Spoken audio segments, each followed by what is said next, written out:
우리가 읽었던 이 갈라디아서 2장 20절의 말씀은 사도 바울의 고백 중 하나입니다.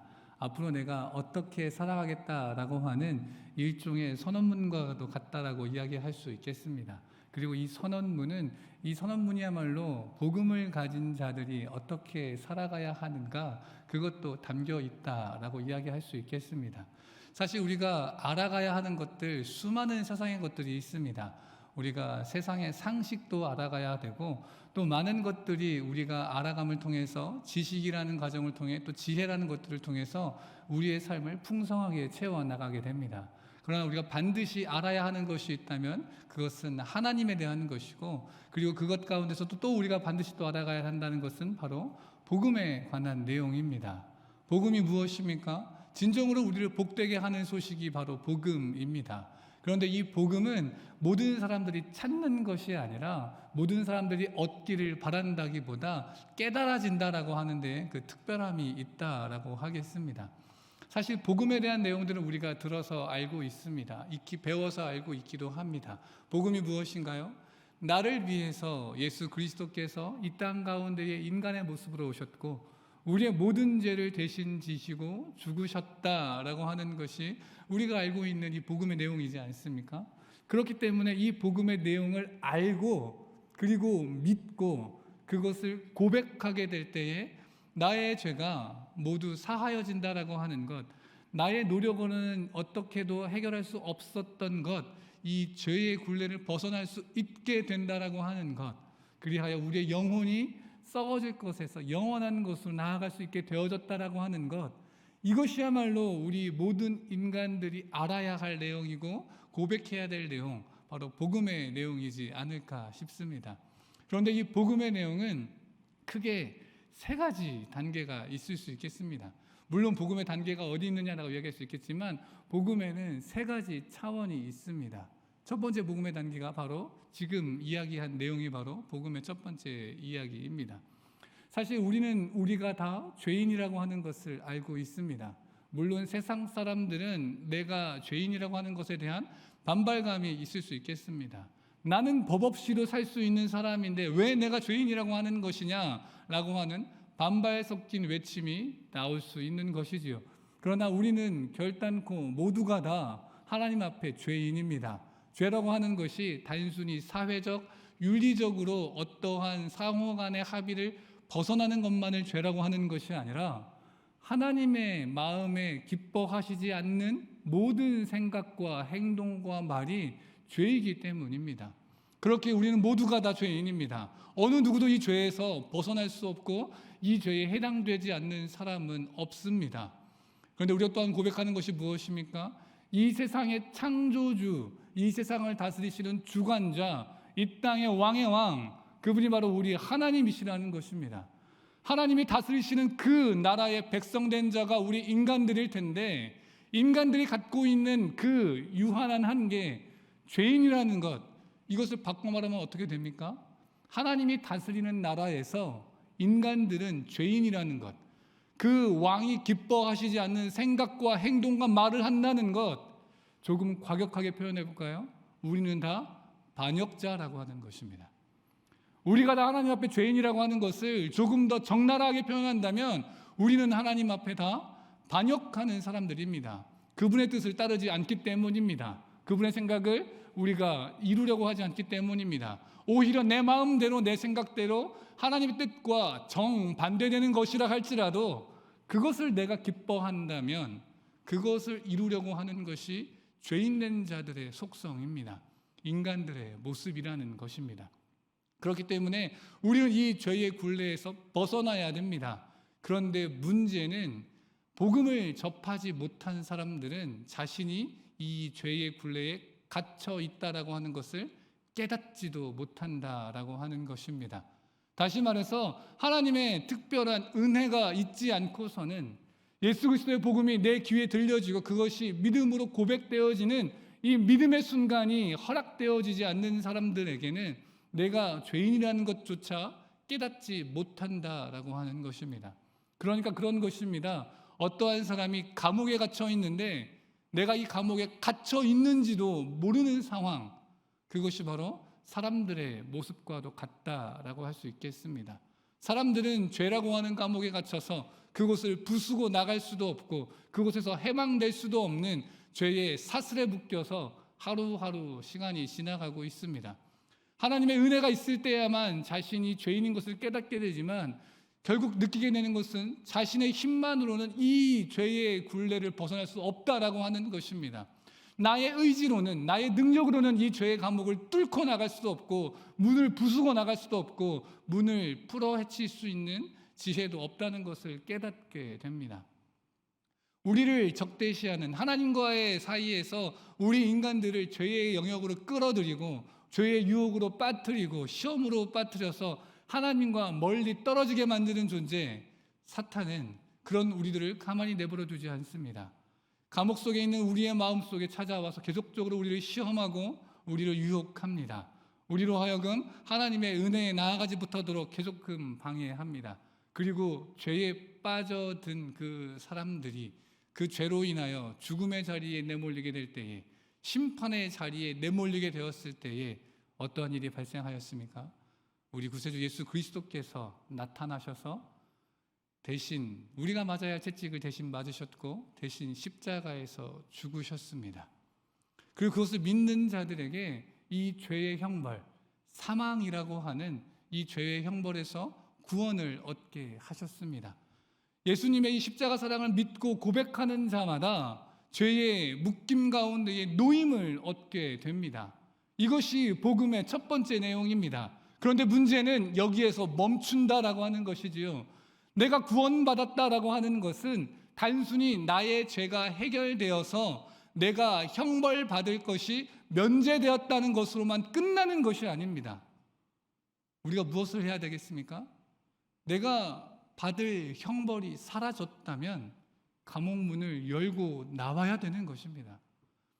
나로 하여금 세상 사람들과 같이 살아가게 했었던 세상의 상식, 세상의 가치관, 세상에서 말하는 좋은 것, 쾌락과 정욕들을 따라 살아가게끔 나를 꽉 옥매고 있었던 그 감옥 문을 열어 제끼고 나서야 되는 것입니다. 그것이 복음을 가진 자들, 복음을 깨닫게 된 자들, 복음을 믿고 고백한 자들이 하여야 할 결단이라고 하는 것입니다. 그것이 무엇이라고요? 감옥 문을 열고 나가는 것입니다. 다시 말해 이제까지 내가 살아왔던 세상에서 한 걸음 더 하나님 앞으로 나아가는 것입니다. 내가 즐겨왔던, 내가 기뻐하였던 세상의 것들에서 내가 그것을 벗어나는 것입니다. 그러한 노력이 복음을 가진 자들이 행하여야 할 걸음인 것입니다. 그렇게 우리가 문을 열고 나서면 우리 앞에 기다리고 있는 것은 놀라운 하나님의 은혜입니다. 하나님께서 우리를 자신의 왕국으로 불러일으키십니다. 그리고 우리에게 말씀하십니다. 내가 너를 나의 아들로, 나의 딸로 삼겠다. 여러분, 이게 얼마나 대단한 선언인지 아십니까? 다시금 말씀드립니다. 우리는 반역자였습니다. 하나님의 뜻을 거스르는 죄인이었습니다. 그런데 그런 우리를 죽어 마땅한 우리를 위해서 왕께서는 자신의 아들을 대신 죽게 하셨습니다. 그리고 우리를, 죄인 된 우리를, 하나님 앞에 반역을 일삼던 우리를 자신의 양자로 받아들이겠다라고 하시는 것입니다.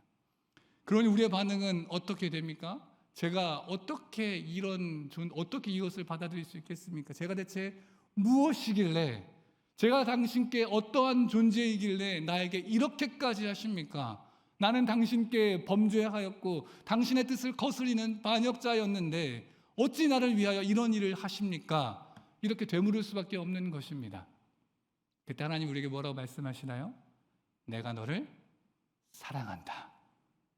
하나님 우리를 사랑하셨기에 자신의 아들까지도 아끼지 아니하시고 이 땅 가운데 보내셨고 우리로 하여금 그 은혜와 사랑 안에서 구원 얻게 하셨습니다. 그리고 그 하나님 우리에게 말씀하십니다. 내가 너를 사랑하는데 내가 너에게 맡길 것이 있다. 사명이 있다라고 말씀하시는 것입니다. 이것이 바로 복음의 두 번째 내용입니다. 복음은 우리가 갖고 있는 죄의 형벌을 면하게 되는 것으로만 끝나지 않습니다. 복음을 가진 자들은 하나님께서 우리에게 사명을 허락해 주시는 것을 경험하게 됩니다. 이 사명이라고 하는 것이 부담스럽고 이 사명이라고 하는 것이 우리를 괴롭게 하고 우리를 힘겹게 하는 그러한 것이 아니라 죽어 마땅한 우리를 구원하신 하나님께서 자신의 뜻을 이룰 사람으로 우리를 선택하셨다라고 하는 것입니다. 그러니 이 사명은 부담스러운 영역이 아니라 이 사명은 안 했으면 좋겠는데 그러한 영역이 아니라 나에게도 이런 일을 주시다니 감사합니다 라고 반응해야 되는 것입니다. 죽어 마땅한, 심판받아 마땅한, 멸망받아 마땅한 우리가 하나님의 뜻을 이루는 존재로 부름받게 된 것, 그것이 우리가 갖고 있는 복음의 두 번째 내용입니다. 그렇다면 우리가 어떻게 해야 하겠습니까? 복음을 가진 자로서 이 복음을 들고 나에게 주신 이 은혜를 가지고 이 하나님의 뜻에 따라서 앞으로 나아가야 하는 것입니다. 그곳은 거룩하고 영광된 길이 아닐 수 있습니다. 사실 하나님이 원하시는 곳은 밝고 아름답고 깨끗한 곳이 아니라 너가 이전까지 머물러 있었던 그 죄악으로 가득한 감옥 안으로 다시금 들어가기를 원하시는 것입니다. 다시 그곳으로 돌아가서 그곳 가운데에 어떠한 존재가 되라고 하는 것입니다. 그것이 바로 빛과 소금입니다. 우리가 마땅히 살아가야 하는 삶의 모습은, 복음을 가진 자로서 삶을 살아가야 되는 그런 사람들의 모습은 이 빛과 소금으로서 나를 태워서 빛을 내고 나를 녹여서 맛을 내는 그런 존재, 그리하여 그곳 가운데 아직까지 복음을 듣지 못한 자들에게 하나님의 복음을 전하는 자, 하나님의 사랑을 전하는 자, 예수 그리스도의 십자가의 은혜를 전하는 자, 우리가 다 그것을, 그 사명을 받은 자들입니다. 여러분 마음속에 복음의 내용들이 있으십니까? 복음의 확신이 있으십니까? 내가 복음으로 살아간다라고 자신하십니까? 그렇다면 우리 삶 가운데에 세상 가운데에 나아가는, 복음을 들고 나아가는 사명자로서의 모습이 반드시 있어야 할 것입니다. 이 복음의 내용이 우리 가운데 가득하기를 간절히 소망합니다. 그런데 이 복음으로 살아갈 때에 우리에게 필요한 것이 또 한 가지가 있습니다. 그리고 이것이야말로 복음에 대한 핵심일 수도 있겠습니다. 이 사람이 이제 하나의 그 왕 앞에서, 왕이 내가 너를 감옥으로 다시 보내겠다, 내가 너를 사랑해서 너를 구원하였는데 너에게 맡길 나의 뜻이 있으니 너는 다시 내가 명하는 곳으로 가서 아직까지 나의 이 사랑에 대한 것을 알지 못하는 자들에게 너가 받은 복음의 내용을 알려주어라 라고 이야기하실 때 우리에게 말씀하신 것이 또 한 가지가 있습니다. 그런데 너가 나의 뜻을 갖고 나아갈 때, 너가 나의 뜻을 이루려고 살아가려 할 때 부족한 것이 있다. 그것이 무엇이냐면 너에게는 능력이 부족하다. 너에게는 지혜도 부족하다. 그러니 내가 너와 함께 하겠다. 여러분, 복음의 능력은 나의 결단만으로 이루어지는 것이 아닙니다. 사실 우리가 수련회 혹은 은혜의 자리에서 항상 하나님께 결단하는 것들이 있지 않습니까? 하나님, 제가 이제는 정말 하나님의 사람으로 살아가겠습니다. 하나님, 제가 이제는 복음으로 살아가겠습니다. 하나님, 제가 이제는 하나님을 믿는 믿음으로 다른 것을 의지하기보다 하나님의 말씀을 의지하고 하나님께 나의 삶을 드리며 나아가겠습니다 라고 하는 결단, 세상과 뒤돌아서겠다라고 하는 그 결단, 세상의 가치와는 뒤돌아서 있지만 세상을 향하여 예수 그리스도의 복음을 들고 나아가겠다라고 하는 그 결단, 그 결단의 기도를 우리가 하고 있지 않습니까? 그리고 그 결단의 기도대로 살아가려고 몸부림치고 있지는 않습니까? 그런데 문제는 무엇입니까? 우리에게 그 결단을 이룰 만한 힘과 능력이 부족하다라고 하는 것입니다. 하나님께서 이것을 모르셨을까요? 하나님께서 이것을 아십니다. 그러니 우리에게 특별한 은혜를 주십니다. 그것이 바로 임재라고 하는 것입니다.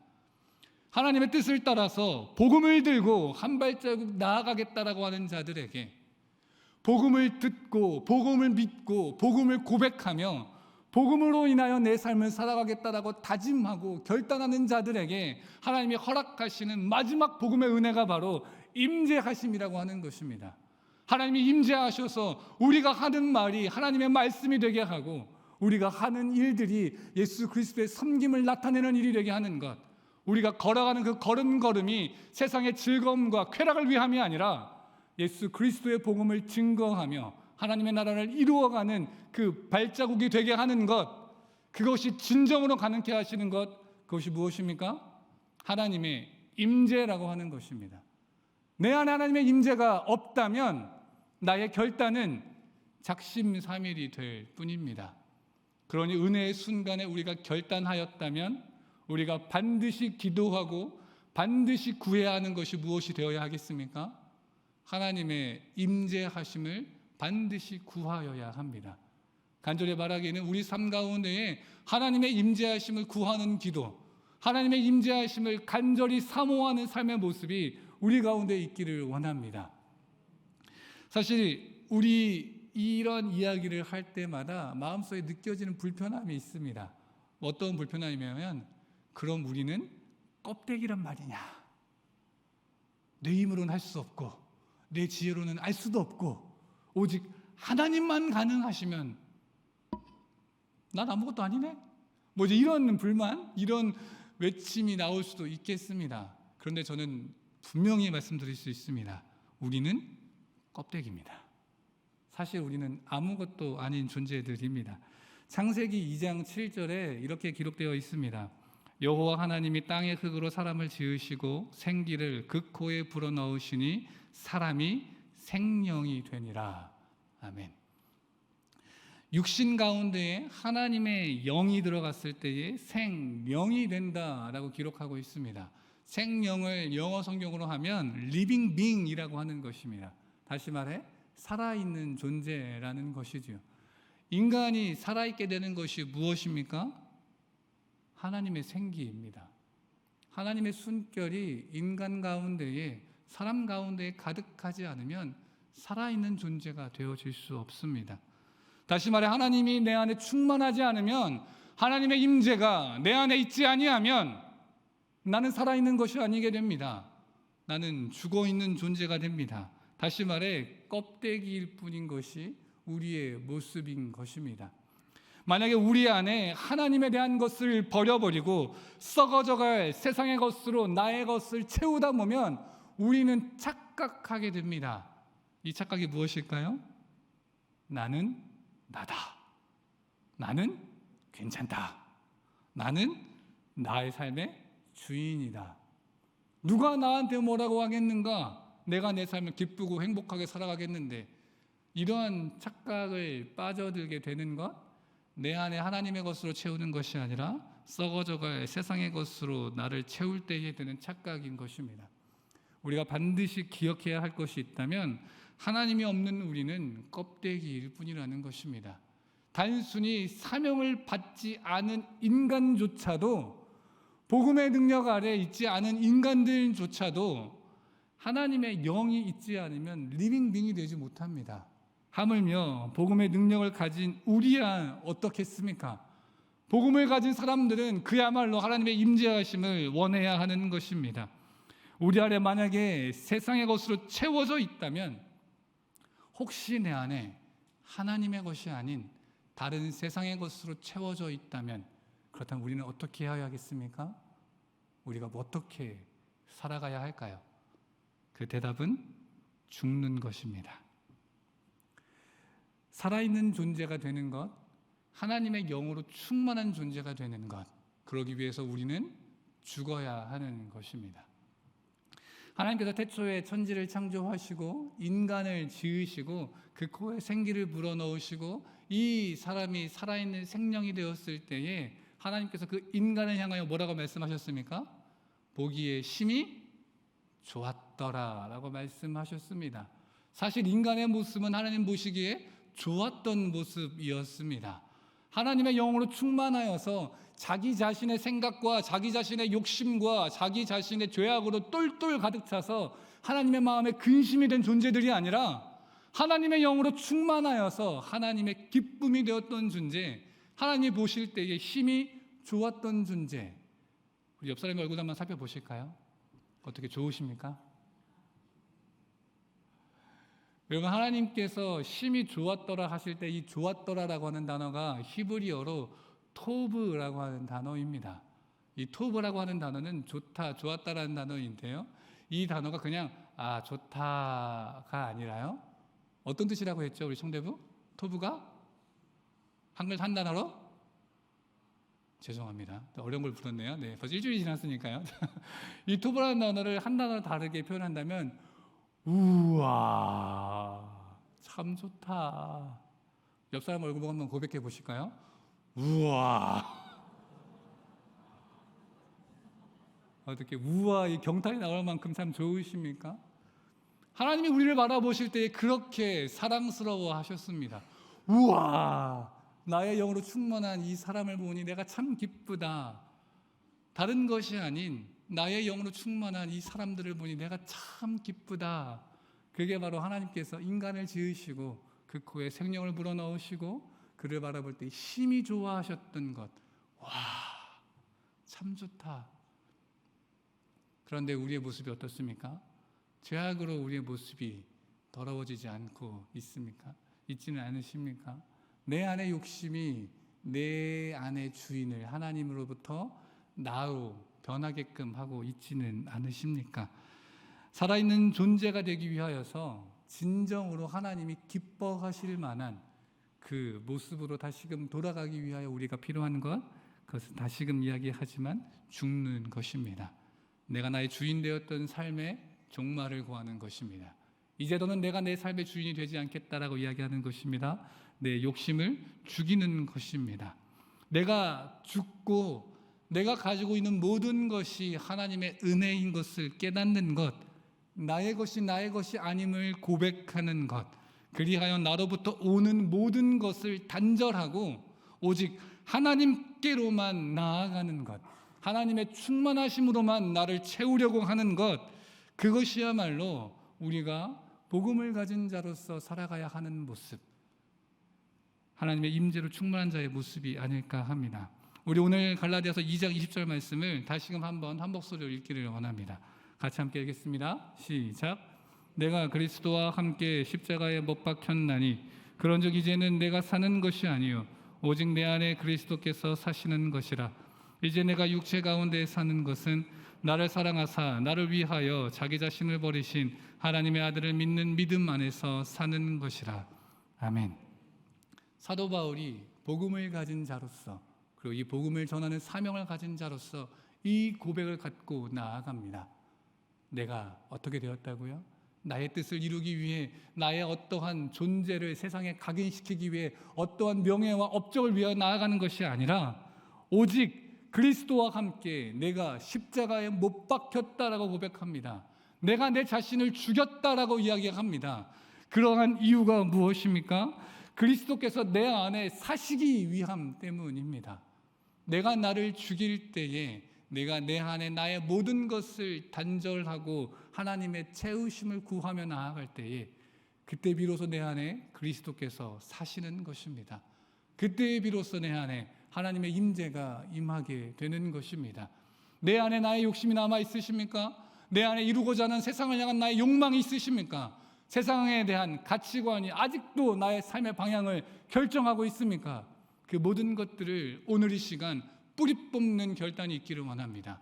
이 결단을 통하여 하나님의 임재하심이, 예수 그리스도가 내 안에 살아 숨쉬는 은혜가 우리 가운데 있기를 간절히 소망합니다.